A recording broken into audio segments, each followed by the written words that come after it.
15 साल का भांजा अपनी मामी के घर पर जाता है और जब उसकी नजर अपनी मामी पर पड़ती है तो उसे देखकर ही पागल हो जाता है। मामी की उम्र 35 साल के करीब थी और मामी देखने में काफी खूबसूरत और जवान थी। मामी का नाम सीमा है और भांजे का नाम राहुल होता है। एक दिन राहुल कहता है कि मामी आप मुझे बहुत अच्छी लगती हो, मुझे आप बहुत ही सुंदर लगती हो। लेकिन मामी उस भांजे को बच्चा समझ रही थी और उसकी हर बात को मजाक में ले रही थी। लेकिन उसका भांजा तो सीरियसली बोल रहा था, लेकिन उसकी इन बातों पर मामी को यकीन नहीं हो रहा था। एक दिन मामी ने बच्चा समझकर उसे अपने पास सुला लिया तो भांजे ने आधी रात में कुछ ऐसा कांड कर दिया कि मामी सुबह उठकर चल तक नहीं पा रही थी। रात में किया उसने कुछ ऐसा कि मामी की चीख निकल गई और उनकी आंखें बाहर को निकालने को थी। तब तक वह कुछ समझ पाती। राहुल की रेलगाड़ी फुल स्पीड में छूट चुकी थी। पूरी कहानी अभी आपको विस्तार से सुनाने वाली हूँ। इस कहानी में आपको बहुत मजा आने वाला है। और यदि कोई आपका इस प्रकार का गलत रिश्तेदार है जो आपके घर आकर ऐसी हरकत कर सकता है तो आप उसके बारे में कैसे पहचान सकते हैं, वह भी जानकारी आपको इस वीडियो से मिलने वाली है। इसलिए वीडियो में अंत तक बने रहना। यदि चैनल को अभी तक सब्सक्राइब नहीं किया तो सब्सक्राइब कर लीजिए। वीडियो को एक लाइक करके कमेंट में भी अपना नाम लिख दीजिए। यह सच्ची घटना झारखंड के ऊंचा गांव की है। वहां पर एक छोटा सा कुशल परिवार रहता था। इस परिवार में माता पिता और एक छोटा सा बच्चा रहता था। इस बच्चे का नाम राहुल था। राहुल अभी 15 वर्ष का था और वह अपने घर पर ही रहता था और अपनी पढ़ाई किया करता था। जिस विद्यालय में पढ़ता था वह सिर्फ 7वीं कक्षा तक था और अब वह सोच रहा था कि आगे की पढ़ाई कहाँ करें। राहुल पढ़ने में भी बहुत अच्छा था, हमेशा अपने क्लास में अव्वल आया करता था। उसके मामा का घर पड़ोस के गांव में ही था।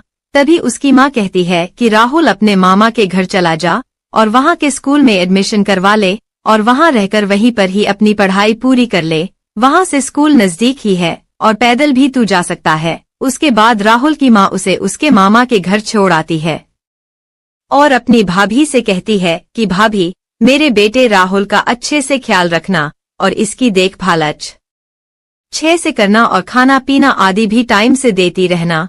दिन में यह स्कूल चला जाया करेगा और छुट्टी होने पर ही घर पर आया करेगा। पढ़ने में काफी तेज है तो मैंने सोचा कि इसको आपके यहाँ छोड़ दूं और यह पढ़ लिख कर कुछ बनना भी चाहता है। इतना कहकर उसकी माँ वहाँ से चली जाती है। और यह जो राहुल था यह बड़ा ही मजाकिया किस्म का लड़का था। यह अपनी बातों से लोगों को थोड़ा बहुत हंसा दिया करता था। फिर यह अपनी मामी से बोला, मामी मैं आपके पास आ गया हूँ और आप मुझे बहुत अच्छी लगती हो और आप मुझे बहुत ज्यादा ही खूबसूरत लगती हो। लेकिन मामी उसकी बातों को मजाक में लेने लगती है। अब राहुल वहाँ पर रहने लगता है। राहुल के जो माँ थे उनका नाम राजेश था। राजेश अपने घर से शहर जाकर मेहनत मजदूरी का काम किया करता था।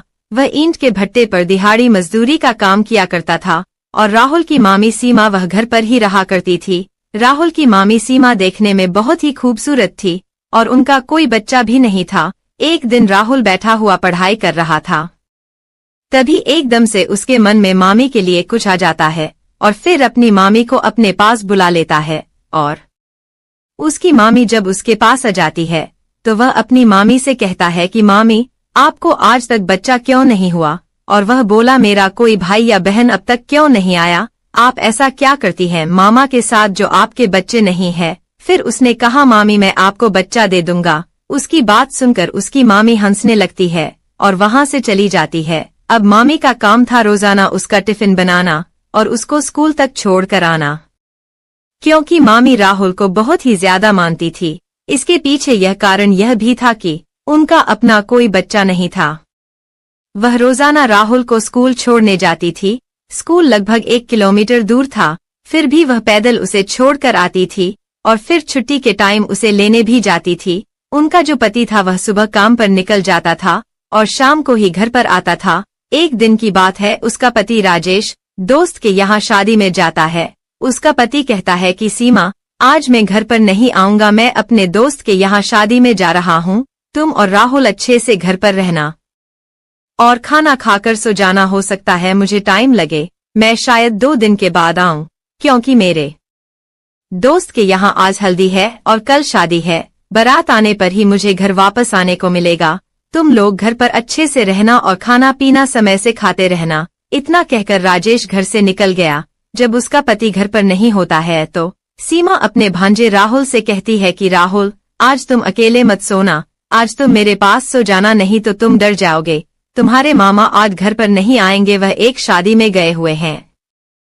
यह सुनकर राहुल कहता है कि ठीक है मामी, मैं अभी पढ़ाई कर रहा हूँ और जब पढ़ाई खत्म हो जाएगी तो आपके पास आकर सो जाऊंगा। उसके कुछ देर बाद तक राहुल पढ़ाई लिखाई करता है। उसके बाद मामी के पास सोने के लिए पहुंच जाता है और अंदर से दरवाजा लगा देता है, क्योंकि मामी पहले से ही उस कमरे में सो रही थी और मामी का जो आंचल था वह उनके ऊपर से हटा हुआ था और थोड़ा थोड़ा मामी का बदन दिख रहा था। जब राहुल मामी को इस स्थिति में सोते हुए देखता है तो उसके मन में कुछ गलत विचार आ जाते हैं। उसके बाद वह अपनी मामी के पास लेट जाता है और फिर वह अपनी मामी के शरीर पर हाथ फेरने लगता है। जब वह ऐसी हरकत करता है तो उसकी मामी की आंख खुल जाती है। तभी उसकी मामी कहने लगती है कि राहुल, यह क्या कर रहे हो? तभी राहुल कहता है कि मामी, आपके नजदीक आकर मुझे काफी अच्छा लग रहा है। तभी उसकी मामी कहती है कि नहीं राहुल, यह सब गलत है, हम ऐसा नहीं कर सकते। तभी वह राहुल से बोली कि आप तो अच्छे बच्चे हो ना, यह सब गलत हरकत क्यों कर रहे हो? लेकिन राहुल नहीं मानता है और वह लगातार अपनी मामी के साथ फिजिकल होने की कोशिश करता रहता है। उसकी मामी लगातार मना करती रहती है लेकिन वह नहीं मानता है। कुछ देर तक यही सब चलता है। तभी उसकी मामी को भी अच्छा लगने लगता है और फिर वह उसे कहने लगती है कि राहुल, यह सब कहाँ से सीखे हो? तभी राहुल कहता है कि मामी, कहीं से नहीं, मैं तो बस आपसे ही सीख रहा हूँ। उसके बाद दोनों की इच्छाएं बढ़ने लगती है। फिर राहुल कहता है कि मामी, अब सब्र नहीं हो रहा है और वह मामी को निर्वस्त्र कर देता है और फिर उनके साथ फिजिकल रिलेशन बनाने लगता है। मामी भी इसका भरपूर सहयोग करने लगती है और फिर इन दोनों लोगों के बीच पूरी रात फिजिकल रिलेशन बनते हैं। पूरी रात में लगभग 5 बार यह लोग फिजिकल होते हैं और सुबह तक राहुल अपनी मामी की हालत खराब कर देता है। मात्र 15 साल का यह लड़का मामी को चीखने पर मजबूर कर देता है। अब मामी की हालत खराब हो चुकी थी। फिर वह कहती है कि अब बस करो। फिर यह दोनों लोग वहीं इस बिस्तर पर सो जाते हैं। अगले दिन जब सुबह होती है और मामी जब उठती है तो चल नहीं पाती है। उसको चलने फिरने में बहुत ज्यादा तकलीफ हो रही थी और वह मन ही मन सोच रही थी कि इतनी कम उम्र का लड़का इतना कुछ कर देगा। उसको यह उम्मीद भी नहीं थी, लेकिन मन ही मन उसको काफी खुशी भी हो रही थी। फिर वह राहुल को जगाने के लिए जाती है और राहुल जब उठता है तो अपनी मामी को देखकर मुस्कुराने लगता है और मामी भी मुस्कुराने लगती है और अब दोनों में नजदीकियां बढ़ने शुरू हो जाती हैं। अब दूसरे दिन भी उसका मामा घर नहीं आता है और आज राहुल स्कूल पढ़ाई करने नहीं जाता है। वह अपनी मामी से कहता है कि मामी, आज मेरा स्कूल जाने का मन नहीं है। तभी उसकी मामी कहती है ठीक है मत जाओ, लेकिन मैं जानती हूँ कि तुम्हारा मन क्यों नहीं कर रहा है स्कूल जाने का। फिर वह कहता है कि नहीं मामी, आज मैं घर पर बैठकर ही पढ़ाई करूंगा। चाय नाश्ता करने के बाद वह अपने कमरे में जाता है और मामी से कहता है कि मामी, मैं पढ़ाई करने जा रहा हूँ, अगर आप मुझसे मिलना चाहो तो मेरे पास आ जाना। कुछ देर राहुल पढ़ाई करता रहता है और फिर उसकी मामी सीमा उसके पास पहुंच जाती है। रूम में जाने के बाद दोनों लोग लेट जाते हैं और एक दूसरे के साथ रोमांटिक मूड में बातें करने लगते हैं। उसके बाद दोनों लोग फिर निर्वस्त्र हो जाते हैं और वहीं इस कमरे में फिजिकल होने लगते हैं। राहुल की उम्र काफी कम थी और जब वह अपनी उम्र से बड़ी मामी के साथ फिजिकल रिलेशन बना रहा था तो उसको वह चरम सुख की प्राप्ति हो रही थी जो उसने पहले कभी अनुभव भी नहीं किया था। और इधर उसकी मामी भी उस लड़के के साथ इतना आनंदित महसूस कर रही थी जो उसको उसके पति से कभी महसूस ही नहीं हुआ था और अब उसे यह सब बहुत अच्छा लगने लगा था और फिर वह राहुल का भरपूर साथ देने लगती है। अब दोनों लोग जमकर फिजिकल रिलेशन बनाते हैं और जब थक जाते हैं तो दोनों लेट जाते हैं। अब यही सिलसिला लगातार काफी दिनों तक चलता रहता है। मामा दिन में काम पर चला जाता था और राहुल दिन में स्कूल नहीं जाता था, क्योंकि रात को मामा घर आ जाते थे तो राहुल और उसकी मामी का मिलना नहीं हो पाता था। इसलिए अब राहुल स्कूल नहीं जाता था और दिन भर अपनी मामी के साथ फिजिकल रिलेशनशिप बनाया करता था। इधर राहुल के मामा राजेश को ऐसा लगता था कि मेरा भांजा राहुल स्कूल चला जाता है लेकिन उसको पता ही नहीं था कि उसके पीठ पीछे घर में क्या कार्यक्रम चल रहा है, क्योंकि वह तो उसे एक छोटा बच्चा समझकर अपने घर में रखे हुए था। एक दिन सीमा की थोड़ी तबीयत खराब थी, तो उसका पति राजेश उसे एक डॉक्टर के पास लेकर जाता है। तो डॉक्टर उसे बताता है कि आपके जरिए से बच्चा नहीं हो सकता है, क्योंकि आपके अंदर ही कमी है। उसके बाद राजेश मायूस हो जाता है और दोनों पति पत्नी घर पर पहुंच जाते हैं। और इधर राहुल अपनी मामी के साथ अनेकों बार फिजिकल रिलेशनशिप बनाना शुरू कर देता है, और जैसे ही मौका मिलता वह चौका मार दिया करता था। किचन हो या बेडरूम, वह कहीं भी नहीं चुकता था, और उसकी मामी भी उसके इशारा करते ही पीछे का दरवाजा खोल देती थी। जब राहुल का यह कार्य लगातार चलता रहता है, तो एक दिन सीमा प्रेग्नेंट हो जाती है, और जब लगभग 6 महीने का समय गुजर जाता है, तो उसका पेट बाहर निकलने लगता है।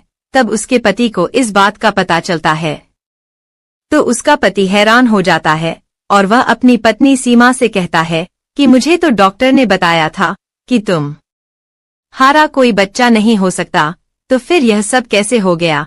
अब उसके पति को थोड़ा थोड़ा शक होने लगता है। फिर राजेश अपनी पत्नी सीमा से कहता है कि कल तैयार हो जाना, कल हमें हॉस्पिटल चलना है। सीमा को यह नहीं पता था कि राजेश उसे किस बात के लिए अस्पताल लेकर जा रहा है। राजेश सीमा को अस्पताल लेकर पहुंच जाता है, और वहां पर जब दोनों की जांच होती है, तो पता चलता है कि यह बच्चा राजेश का है ही नहीं, बल्कि किसी और का है। यह सुनकर राजेश हैरान हो जाता है, और फिर सीमा से कहता है कि बता यह बच्चा किसका है। पत्नी से इतना बड़ा धोखा खाकर उसके पैरों तले जमीन खिसक जाती है, क्योंकि वह अपनी पत्नी पर बहुत भरोसा करता था, लेकिन पीठ पीछे उसकी पत्नी ने ही उसके साथ इतना बड़ा धोखा कर दिया था। और फिर वह गुस्से से पूछता है कि बताओ यह बच्चा किसका है। सीमा पहले तो कुछ नहीं बताती है, लेकिन जब राजेश उसे बहुत ज्यादा मारने पीटने लगता है, तो सीमा सब कुछ सच सच बता देती है, और वह कहती है कि यह बच्चा आपके भांजे राहुल का है, वही मेरे साथ फिजिकल रिलेशन बनाते हैं, उसने ही यह सब किया है। इतना सुनकर उसे यह समझ में नहीं आ रहा था कि जो काम मैं नहीं कर सका वह इतना छोटा बच्चा कैसे कर सकता है। फिर राजेश अपनी बहन को फोन करके बुलाता है और सारी बातें उसको बता देता है। अब राहुल की माँ वह कहती है कि जो हो गया उसको बदल नहीं सकते, गलती हो गई है, इसमें कोई अनजान तो है नहीं, दोनों ही अपनी मर्जी से इस गलती को अंजाम दे चुके हैं। लेकिन उसका भाई राजेश कहता है कि अब मैं इसे नहीं अपना सकता, तुम ही इसे अपने घर ले जाओ। उसके बाद राहुल कहता है कि मैं मामी को नहीं छोड़ सकता, और अब मैं ही इन्हें अपने साथ रख लूंगा, मैं उनके बगैर नहीं रह सकता। और सीमा भी यही कहती है कि मैं राहुल के बगैर नहीं रह सकती। फिर राहुल की माँ इन दोनों की जिद के आगे हार जाती है और उन्हें अपने घर लेकर आ जाती है।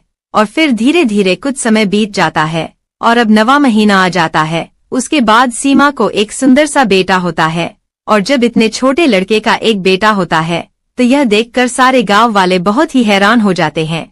और इधर उसका पति राजेश अपने घर में अकेला पड़ जाता है।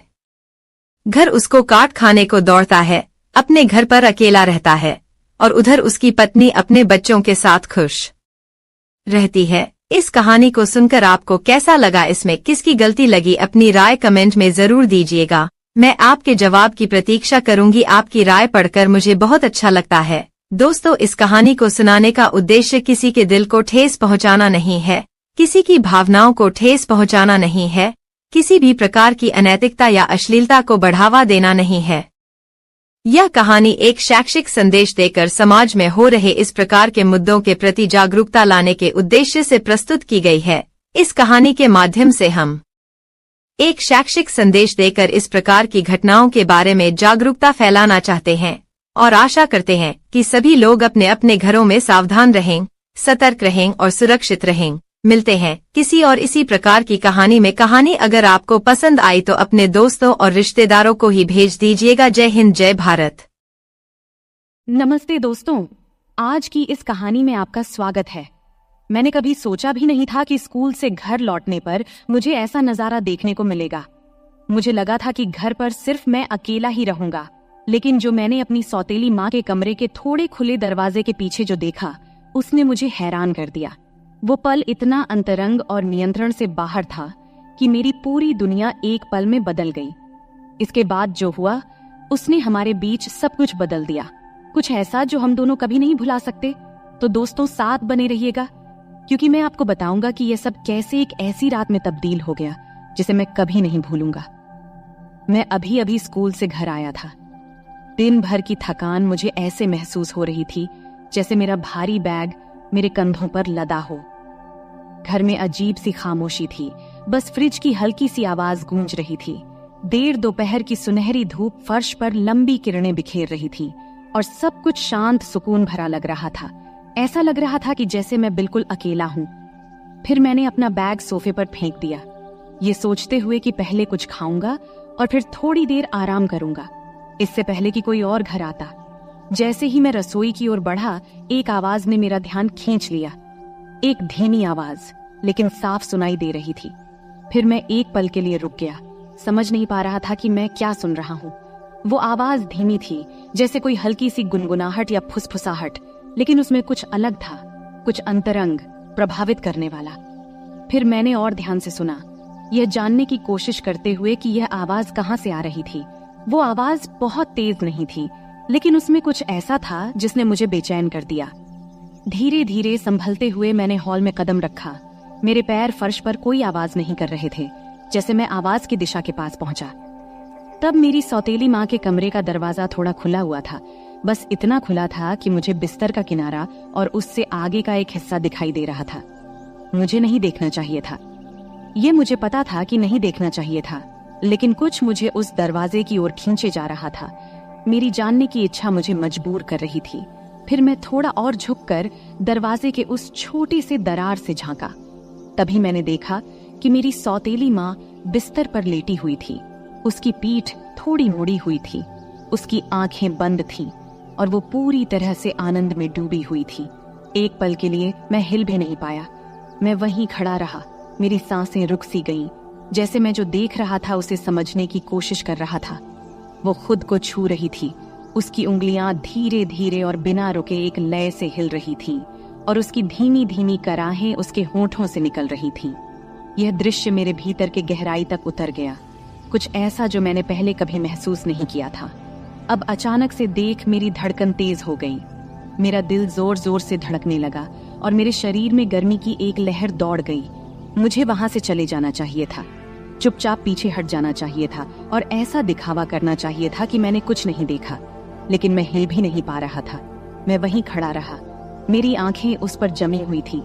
उसकी हर छोटी सी हरकत मेरे भीतर हलचल मचा रही थी। वो बेहद खूबसूरत लग रही थी। उस पल में उसकी हरकतें इतनी सहज, प्राकृतिक और खूबसूरत लग रही थीं। थोड़ी देर बाद मैंने सोचा, अब मुझे हट जाना चाहिए। तब जैसे ही मैं पीछे हटने वाला था, उसने अपनी आंखें खोल दी। एक पल के लिए मुझे लगा कि मैं पकड़ा गया हूं, लेकिन उसने कोई प्रतिक्रिया नहीं दी। उसने बस मुझे देखा। उसकी नजरें नरम थीं, जैसे बुलावा दे रही हूं। उसमें न कोई गुस्सा था और न कोई हैरानी, बस एक धीमी सी मुस्कान जो मुझे और भी बेचैन कर रही थी। फिर उसने धीरे से कहा, अंदर आओ। उसकी आवाज धीमी और गर्म थी और एक पल के लिए मुझे लगा कि मैंने इसे सुना ही नहीं। लेकिन जब मैं हिला नहीं तो उसने फिर से मुस्कुराते हुए थोड़ी जोर से कहा, अंदर आओ। उस वक्त मेरे पैर खुद ब खुद हिलने लगे, मुझे कमरे में लेकर जा रहे थे। हर कदम के साथ मेरा दिल तेजी से धड़क रहा था। एक अजीब सी डर और उत्साह की भावना मेरे अंदर घूम रही थी। और जब मैं आखिरकार बिस्तर के पास पहुंचा, उसे नीचे से देखा, तो मैंने अपने बीच की उस खिंचाव को महसूस किया जैसे हवा में कुछ भारी हो। तब भी वो कुछ नहीं बोली, बस अपनी गहरी तीखी नजरों से मुझे देखती रही, जैसे मुझे पूरी तरह से पढ़ रही हो। तभी मैंने कुछ बोलने की कोशिश की, लेकिन कुछ बोल नहीं पाया। अपने आवाज को तब मैं निगल सा गया। मेरा मुंह सूख रहा था और मेरे विचार बेकाबू होने लगे थे, लेकिन उसे कोई फर्क नहीं पड़ा। उसने बस धीरे से मेरा हाथ पकड़ा। उसकी छुअन एकदम नरम और कोमल थी, पर उसमें एक दृढ़ता थी। फिर जैसे ही उसने मुझे और करीब खींचा, अब मेरा दिल तेजी से धड़कने लगा था और मेरे पेट में एक अजीब सा तनाव महसूस हो रहा था, जैसे कोई गांठ बंध रही हो। लेकिन इसके साथ ही कुछ और भी था, कुछ ऐसा जो उत्तेजना जैसा लग रहा था, उम्मीद भरा। जब मैं उसके बिस्तर के किनारे बैठा तो उसने मेरा हाथ नहीं छोड़ा, बल्कि उसने धीरे धीरे उसे अपने शरीर पर नीचे की ओर खींचा, अपने नाजुक कूल्हे के घुमाव पर। तब उसकी त्वचा की गर्मी मेरी उंगलियों के जरिए महसूस हो रही थी। जैसे ही मैंने उसके हाथ को अपने हाथ पर महसूस किया, जो मुझे धीरे धीरे और जानबूझकर निर्देशित लग रहा था, उस वक्त मेरी सांसें थम गई थीं। उसकी त्वचा के नीचे उसकी धड़कन, उसकी संतरे का धीरे धीरे उठना और गिरना, सब मैं महसूस कर रहा था। तब उसने धीरे से कहा, डर मत। उसकी आवाज इतनी धीमी थी कि सुनाई नहीं दे रही थी, लेकिन उसमें एक तरह की कोमलता थी जो मेरे दिल को चुभ गई। बस आराम से रहो। फिर मैंने सिर हिलाया। हालांकि मुझे यकीन नहीं था कि मैं अधिक घबराया हुआ था या उत्साहित था। उसकी उंगलियां मेरी उंगलियों में लिपटी हुई थी, मुझे निर्देशित कर रही थी, जैसे हम दोनों एक साथ तालमेल में थे। हर स्पर्श से मेरे शरीर में बिजली की तरह झटका लगता और मैं महसूस कर रहा था कि हमारे बीच का जुड़ाव हर गुजरते पल के साथ और गहरा होता जा रहा था। ये केवल शारीरिक नहीं था, ये कुछ और था, कुछ अंतरंग जो एकदम रियल था। वो पल खींचते चले गए, बाहरी दुनिया फीकी पड़ती गई और बस हम दोनों इस कमरे में रह गए। कुछ ऐसा दे ले रहे थे जो मना था, लेकिन फिर भी सही लग रहा था। समय धीमा हो गया था, हर सांस, हर स्पर्श एक युग की तरह लग रहा था। जैसे जैसे हमारे बीच की बेचैनी चरम पर पहुंचने लगी, उसने मुझे और करीब खींच लिया। उसका शरीर मेरे शरीर से सट गया। तब मैं उसकी त्वचा की गर्मी, उसकी सांसों की गर्मी अपने गले पर महसूस कर रहा था। उसके होंठ हल्के से मेरे कान के पास से गुजरे और उसने फिर से धीरे से फुसफुसाया। उसकी आवाज नरम और हल्की थी। यहीं रहो, उसने धीरे से कहा। उसकी आवाज में एक शांत आग्रह था जिसने मेरा दिल धड़कना बंद कर दिया। मत जाओ। यह सब सुन मैं चाहकर भी नहीं जा सकता था। हमारे बीच का खिंचाव बहुत गहरा था, जुड़ाव बहुत मजबूत था। हम इस पल में बंध गए थे और बाकी सब कुछ साधारण से परे था। मैं धीरे से उसकी ओर झुका। मेरे होंठ उसके होंठों से कुछ इंच की दूरी पर थे। उसकी सांसों की गर्मी मेरी त्वचा पर महसूस हो रही थी। समय जैसे रुक सा गया था, दुनिया ने जैसे अपनी सांस रोक रखी हो, क्योंकि हम दोनों एक ऐसी चीज के किनारे पर थे जिसे हम दोनों नकार नहीं सकते थे। हमारे बीच की हवा उम्मीद से भारी थी और उस खिंचाव ने मेरी पूरे शरीर में सिहरन पैदा कर दी थी। फिर जब मुझे लगा कि अब यह पल टूट जाएगा, तभी उसने मेरी ओर झुककर अपने होंठ मेरे होंठों से हल्के से छुआ दिया। उस हल्के से स्पर्श ने मेरे अंदर फिर से गर्मी की लहर दौड़ा दी। शुरुआत में यह हल्का था, जैसे हम दोनों इसे महसूस कर रहे हों, लेकिन फिर यह गहरा हो गया। उसके होंठ मेरे होंठों पर और मजबूती से दबे। उसका हाथ अभी भी मेरा मार्गदर्शन कर रहा था, मुझे दिखा रहा था कि वह क्या चाहती थी और हम दोनों क्या चाहते थे। वह चुंबन धीमा, कोमल था। उसमें एक ऐसी चाहत थी जो केवल हम ही समझ सकते थे। ऐसा लग रहा था जैसे हम दोनों ने जो कुछ भी दबा रखा था, वह उसी पल में बह रहा हो। हर स्पर्श, हर सांस, हर धड़कन एक साथ टूटते जा रहे थे, जैसे हम आखिरकार उस बेचैनी के सामने झुक गए थे जो हम दोनों के बीच बन रही थी। हम यूं ही एक दूसरे में लिपटे हुए बहुत देर तक रहे। बाहर की दुनिया भूल ही गए थे। मैं महसूस कर सकता था कि उसका शरीर हल्का सा कांप भी रहा था और उसकी धीमी सांसों की आवाज हमारे बीच की हवा में गूंज रही थी। आखिरकार वह थोड़ा पीछे हटी।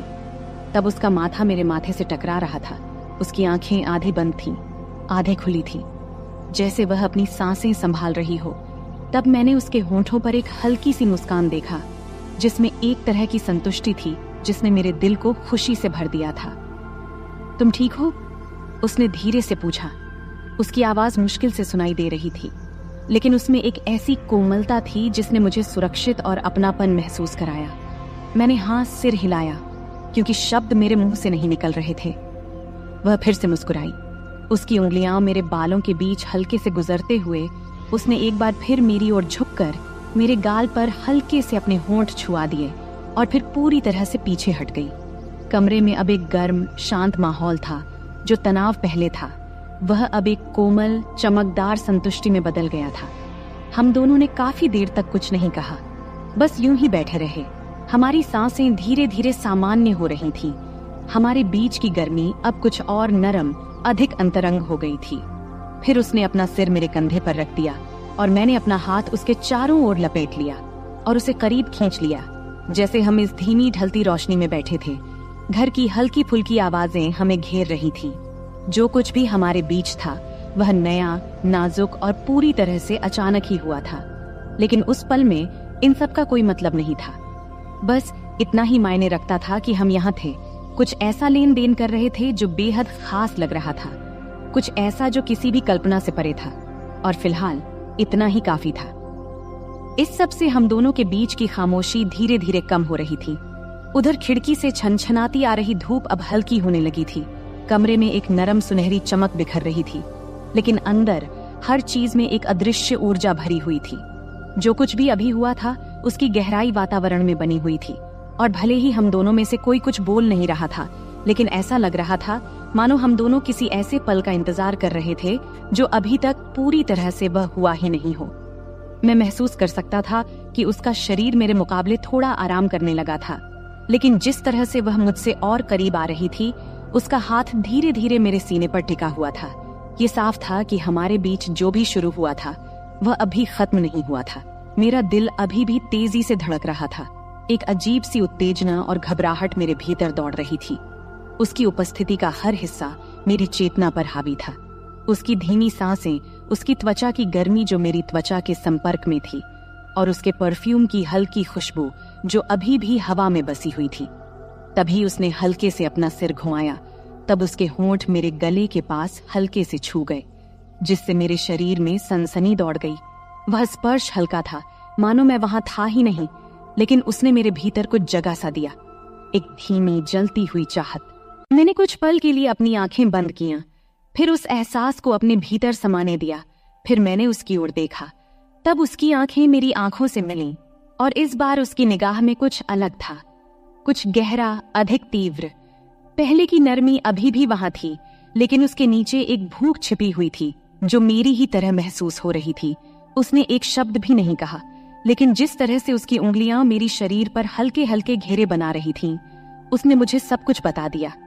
फिर मैंने आगे बढ़कर उसके होंठों को फिर से छुआ, लेकिन इस बार कोई हिचकिचाहट नहीं थी, कोई सीमाओं को परखने की कोशिश नहीं थी। यह चुंबन गहरा था, अधिक तीव्र, मानो वह चाहत जो हम दोनों ने अब तक रोकी हुई थी आखिरकार बाहर निकल आई थी। उसकी उंगलियां भी मेरे सीने पर सरकने लगीं। फिर उसकी उंगलियां मेरी शर्ट के कपड़े में कस गईं, जैसे वह मुझे और करीब खींच रही हो, और मैं महसूस कर सकता था कि उसका शरीर मेरे खिलाफ प्रतिक्रिया दे रहा था। उसकी हल्की सी मोहकता मेरे होश उड़ा रही थी। ये पल जितना रोक रहा था, उतना ही अधिक नशा भी चढ़ा रहा था। यह बात अलग थी कि वह मेरी सौतेली माँ थी, लेकिन जो हमेशा मेरी पहुंच से बाहर थी, अब वही हमारे बीच के संबंध को और भी खतरनाक बना रही थी, और मैं भी खुद को उसको चाहने से रोक नहीं पा रहा था। जब उसके हाथ मेरे गले के पीछे सरक गए, तब वह मुझे और नीचे खींचते हुए, जब वह बिस्तर पर अपनी स्थिति बदल रही थी, तब उसका शरीर तकियों पर आराम से लेट गया और वह मुझे अपनी ओर खींच रही थी। मैं उस खिंचाव का पीछा करता रहा, जो अब बहुत मजबूत हो चुका था, और जल्द ही मैं उसके ऊपर खुद को झुका हुआ पाया। अपने हाथों से खुद को संभालते हुए उसे देखता रहा। मेरी सांसें हल्की और तेज हो रही थीं।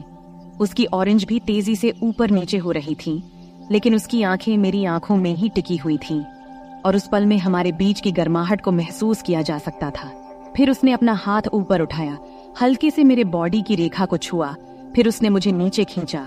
तब हमारे होंठ एक और गर्मजोशी भरे चुंबन से मिल गए। इस बार उसके हाथ आजाद घूम रहे थे, मेरी पीठ, मेरे कंधे, हर जगह का पता लगाते हुए मुझे और करीब खींच रहे थे, जब तक कि हमारे बीच अब कोई दूरी नहीं बची थी। उसके शरीर की गर्मी मुझे जला रही थी, और मैं उसके दिल की धड़कन महसूस कर सकता था, जो मेरी ही तरह तेजी से धड़क रही थी, जो मेरे लिए धड़क रही थी।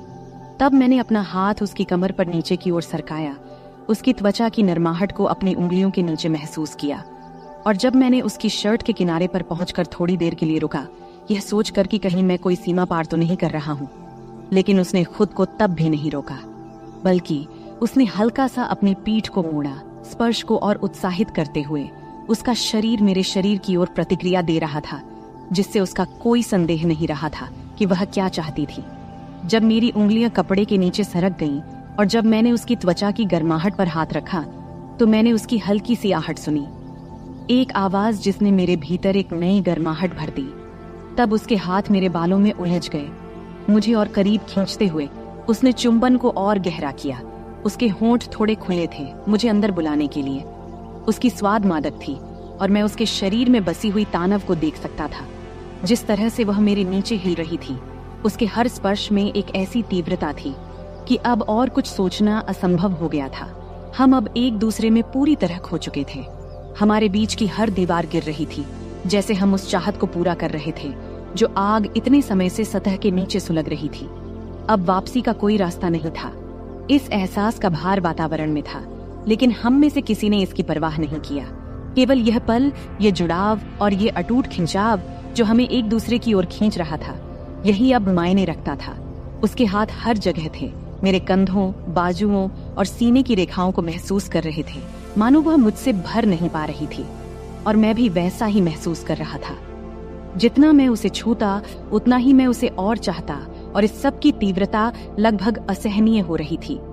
ऐसा लग रहा था जैसे हम बहुत समय से खुद को रोक रहे थे, और अब जब दरवाजे खुल गए थे तो हमें बहा ले जाने वाली इस बाढ़ को रोकने का कोई तरीका नहीं था। उसने मेरे होंठों पर हल्की सी आह भरी, उसकी उंगलियां मेरे बालों में कस गईं और उसने अपना शरीर मेरे खिलाफ दबाया। और फिर उसकी उस आहट से मेरे भीतर एक नई चाहत की लहर दौड़ गई। मैं भी उससे भर नहीं पा रहा था। उसकी महक, उसका स्वाद और उसके शरीर का एहसास मेरे नीचे था। मेरे शरीर का हर हिस्सा जल रहा था, और मैं जानता था कि अब कोई वापसी नहीं थी। अब इस पल के बाद तो बिल्कुल नहीं।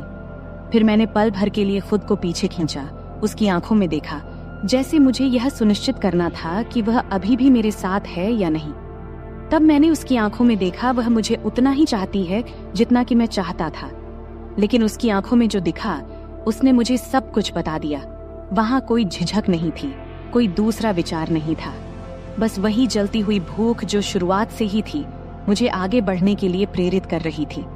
बिना कुछ कहे उसने फिर से मेरा हाथ थामा। उसकी उंगलियां मेरी शर्ट के सामने कस गईं। फिर मुझे अपने पास खींच लिया। उसकी हल्की सी जल्दबाजी, और जब हमारे होंठ फिर से मिले तो मैंने खुद को पूरी तरह से इस पल में खो दिया। हर संदेह, हर डर को छोड़ते हुए और उस चाहत को पूरा करते हुए जो हमारे बीच तब से बन रही थी जब से मैं उस कमरे में आया था। हमारे बीच की तनातनी बिजली की तरह थी। हर स्पर्श, हर चुंबन हमें उस सीमा के और करीब धकेल रहे थे। उसका शरीर मेरे नीचे हिल रहा था। उसके हाथ मेरी त्वचा पर घूम रहे थे, जैसे वह मुझसे भर नहीं पा रही थी, और उसकी सांसों की आवाज कमरे में गूंज रही थी, मुझे और भी ज्यादा पागल कर रही थी। अब हम पूरी तरह से एक दूसरे में खो गए थे, उस जुनून में उलझे हुए थे जिसने हमें पूरी तरह से अपने कब्जे में ले लिया था, और अब कोई वापसी नहीं थी। तब मैंने उसकी उंगलियों को अपने सीने पर महसूस किया। उसका स्पर्श मेरे शरीर में सनसनी पैदा कर रहा था, जैसे वह मुझे और करीब खींच रही हो। फिर भी उसका शरीर मेरे नीचे तनाव से भरा हुआ था, जैसे और चाहने की गुहार कर रहा हो, और मैंने उसे वह सब दिया। हर स्पर्श, हर चुंबन, हर फुसफुसाए हुए शब्द ने हमें इस पल में और गहरा उतारा। यह पल लगभग असहनीय था। हमारे बीच की तनातनी एक चरम पर पहुंच गई थी, मानो हम किसी गहरे और अधिक तीव्रता की ओर बढ़ रहे हों। लेकिन हम अभी जाने के लिए तैयार नहीं थे। हम वहीं रुके रहे, उस किनारे पर, हर स्पर्श, हर चुंबन का आनंद लेते हुए, जबकि हमारे बीच की गर्मी बढ़ती जा रही थी। यहाँ तक कि ऐसा महसूस हो रहा था कि हम दोनों इस तीव्रता से फट जाएंगे। अब मैं उसे अपने नीचे कांपते हुए महसूस कर सकता था। उसकी सांसें छोटी और टूटी फूटी हो रही थीं, जैसे वह मुझसे चिपकी हुई थी।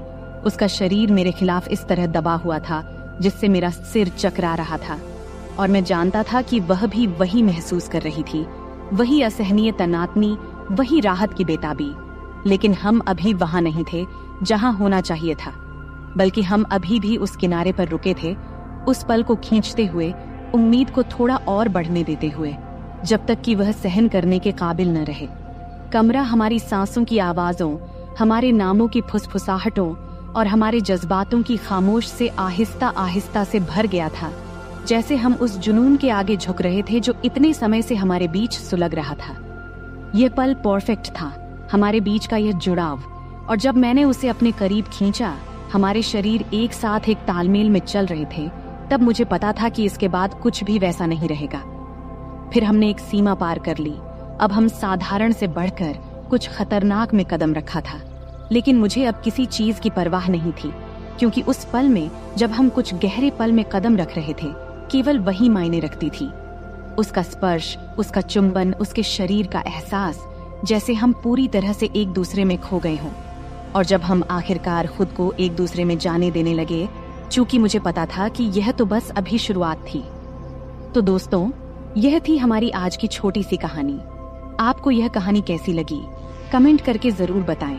अगर आपको यह कहानी पसंद आई हो तो इसे लाइक करें और अपने दोस्तों के साथ शेयर करें। आगे भी ऐसी ही रोमांचक कहानियों के लिए हमारे चैनल को सब्सक्राइब करें और बेल आइकन दबाना न भूलें, ताकि आप हमारी कोई भी कहानी मिस न करें। धन्यवाद। यह कहानी केवल काल्पनिक है। इसका उद्देश्य किसी भी प्रकार की गलतफहमी पैदा करना नहीं है। नमस्ते दोस्तों, आपका स्वागत है हमारी आज की कहानी में। मैं रोहन हूँ और मेरी उम्र 26 साल है। अभी मेरी शादी तो नहीं हुई है, लेकिन मेरी भाभी मुझ पर ही रहती है। मैंने कभी सोचा नहीं था कि मेरी भी कहानी होगी, लेकिन किस्मत को कुछ और ही मंजूर था। उसने ऐसी कहानी गढ़ दी कि जिसे सुनकर आपके रोंगटे खड़े हो जाएंगे। चलिए दोस्तों, कहानी में आगे बढ़ते हैं। मैं एक मेडिकल की दुकान में काम करता हूँ। घर पर मैं और मेरी भाभी ही रहते हैं। मेरे माता पिता और बड़े भाई कोरोना में गुजर गए। तब से मैं और मेरी भाभी साथ ही रहते हैं। वैसे मेरी एक बहन भी है जो मुंबई में रहती है। उसकी अभी शादी नहीं हुई है। वह छुट्टी में घर आती है। तब खिचड़ी के पर्व का समय था। खिचड़ी का पर्व मतलब घर की लोग गंगा नदी में स्नान करते हैं, सूर्य भगवान की पूजा करते हैं और तिल, गुड़, चूड़ा, दही और खिचड़ी का प्रसाद बांटते हैं। और इन दिनों में खूब मस्ती भी होती थी। तब मेरी भाभी अकेले यह सब नहीं कर पाती, इसीलिए मेरी बहन छुट्टी लेकर घर आ गई थी। मेरी कहानी शुरू होने के 4 दिन पहले मेरे जिगरी दोस्त समीर ने फोन किया। फिर समीर बोला, हेलो रोहन, सुन यार, आज मटन खाने का मन कर रहा है और साथ में थोड़ा दारू भी, बोल चलेगा ना? तब मैंने कहा, हाँ ठीक है। तब शाम को जब काम से छुट्टी मिलने के बाद मैं बार में गया तो समीर पहले ही वहां पहुंच चुका था। फिर हमने दारू की ऑर्डर दिया और बातें करते हुए मैंने ज्यादा दारू पी लिया। समीर ने कहा, यार बस हो गया, अब चल घर चलें। तब मैं थोड़ी ज्यादा पी चुका था, इसलिए उठते समय थोड़ा डगमगा रहा था। तब घर पहुंचकर गाड़ी खड़ी करते समय मुझे स्टैंड नहीं मिल रहा था। जैसे तैसे करके मैं अंदर आया और देखा कि हॉल में नाइट रेड बल्ब जल रहा था, जिससे मुझे सब धुंधला दिख रहा था। तब जैसे ही मैं कमरे की ओर बढ़ा, मैंने देखा कि सोफे के नीचे चटाई पर कोई सो रहा है। फिर पास जाकर मैंने देखा, वह तो मेरी बहन रिया काले गाउन पहने सो रही थी। तब मुझे लगा कि वह मेरी भाभी है। शायद वह मेरी इंतजार करते करते वहीं सो गई थी। तब दारू के नशे में मैंने बहन को सीधा किया। तब भी वह सो रही थी। फिर मैंने सोचा कि अगर वह उठेगी तो चिल्लाएगी, इसलिए मैंने पहले ही तैयारी कर लिया। तब उसने थोड़ा हिलकर उठने की कोशिश किया, लेकिन मैं उसे नीचे धकेलता रहा। तब भी मेरी बहन उठने की कोशिश करती रही, लेकिन मेरे जोश के कारण वह उठ नहीं पाई। दोस्तों, तब वह कुछ मिनटों तक वह चुपचाप लेटी रही। जब उसने कोई हरकत नहीं की तो मैं भी शांत हो गया। हमेशा की तरह ज्यादा देर तक नहीं रुका, जल्दी ही उठकर एक तरफ लेट गया और सो गया।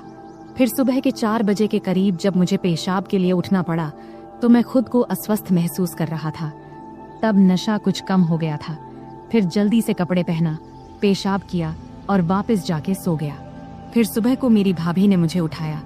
तब देर हो चुकी थी, इसलिए मैंने जल्दी जल्दी तैयार होना शुरू किया। तैयार होते समय मेरी बहन रिया मुझे कुछ अजीब नजरों से देख रही थी। फिर मैंने नाश्ता किया और काम पर निकलने लगा। तभी मेरी भाभी ने टिफिन देते हुए पूछा, रात को बेडरूम में क्यों नहीं आई? यह सुनकर मैं हैरान रह गया।